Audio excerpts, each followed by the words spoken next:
परिचय। खाना खाते वक्त थोड़ी सी कढ़ी ऋषि के शर्ट पर गिर गई। उसकी मां हल्दी के दाग को साबुन से धोती है, लेकिन वो हैरान रह गया क्योंकि साबुन से धोने के बाद दाग नारंगी लाल हो गया। साबुन के प्रयोग से दाग का रंग कैसे बदल गया? आइए इस पाठ में जानें कि रंग बदलने का कारण क्या था। उद्देश्य।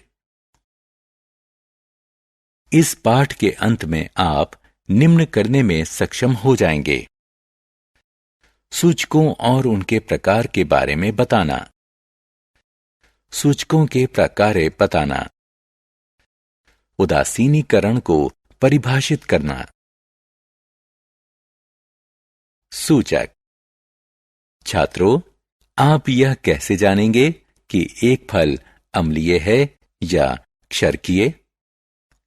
घर पर एक साधारण सूचक विलयन बनाकर आप किसी पदार्थ की अम्लीय या क्षारकीय प्रकृति का आसानी से परीक्षण कर सकते हैं।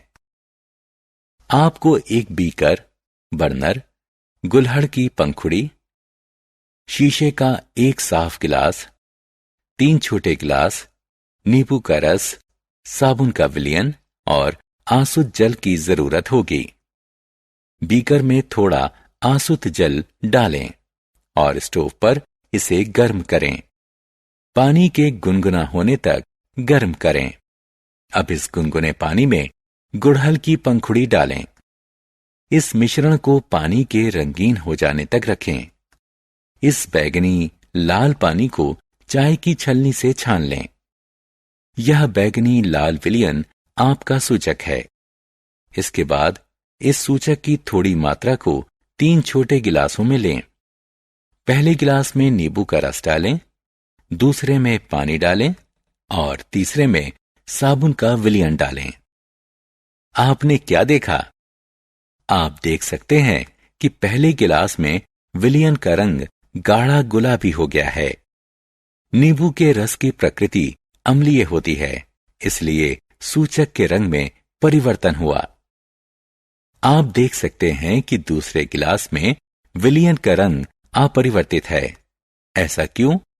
क्योंकि जल की प्रकृति उदासीन है। तीसरे गिलास के विलयन का रंग हरा हो गया है। अतः हम ये निष्कर्ष निकाल सकते हैं कि गुड़हल से प्राप्त सूचक अम्ल की उपस्थिति में गहरा गुलाबी और क्षारक की उपस्थिति में हरा हो जाता है। किसी वांछित खाद्य पदार्थ पर हम इस सूचक की बूंदों को डालकर जान सकते हैं कि वह अम्ल है या क्षारक है।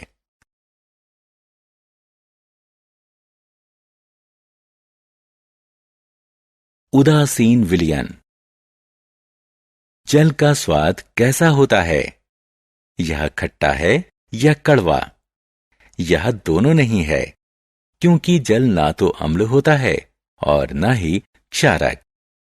जो विलयन ना तो अम्ल होता है ना ही क्षारक, उसे उदासीन विलयन कहते हैं।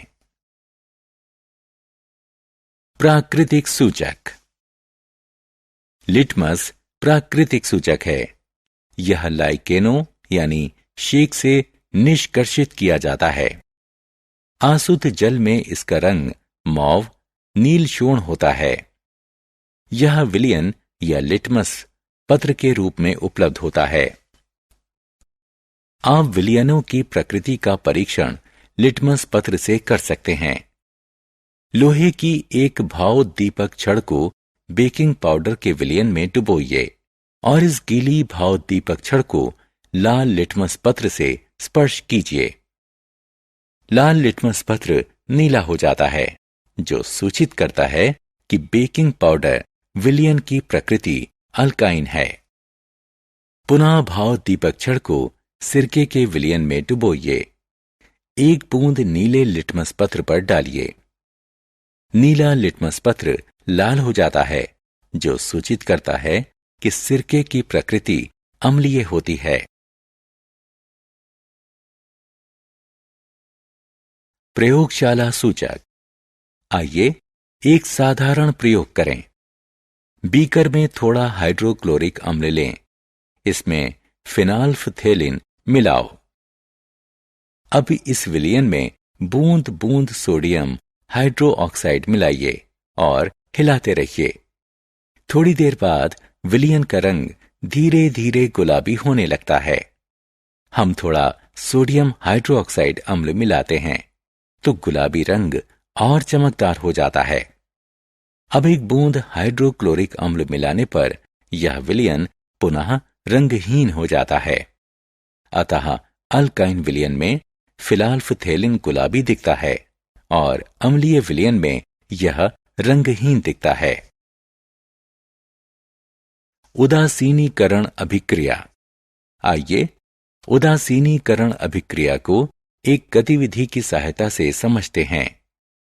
वांछित सामग्री है 1 टुकड़ा खड़िया यानी चौक, सिरका और टेस्ट ट्यूब। टेस्ट ट्यूब में पिसा हुआ चौक डालिए, इसमें सिरका मिलाइए। देखिए क्या होता है। खड़िया सिरके के संग अभिक्रिया करता है। जब खड़िया अभिक्रिया करता है तो कार्बन डाइऑक्साइड के बुलबुले निकलते हैं। खड़िया कैल्शियम कार्बोनेट CaCO3 होता है। सिरके में एसिटिक अम्ल होता है। जब वे अभिक्रिया करते हैं तो कार्बन डाइऑक्साइड, जल और कैल्शियम एसिटेट बनते हैं। सारांश। आइए हमने जो कुछ सीखा है उसे संक्षेप में दोहराएं। सूचक एक ऐसे पदार्थ के रूप में परिभाषित किया गया है जो पदार्थों के रंग की प्रकृति में परिवर्तन के माध्यम से परीक्षण करता है कि वह पदार्थ अम्ल है या क्षारक है। वह विलयन जो किसी सूचक के रंग में परिवर्तन नहीं करता है उसे उदासीन विलयन कहते हैं। वे ना तो अम्लीय होते हैं ना ही क्षारकीय। जो सूचक प्रकृति में पाए जाते हैं उन्हें प्राकृतिक सूचक कहते हैं। लिटमस प्राकृतिक सूचक का एक उदाहरण है जिसका व्यापक प्रयोग किया जाता है।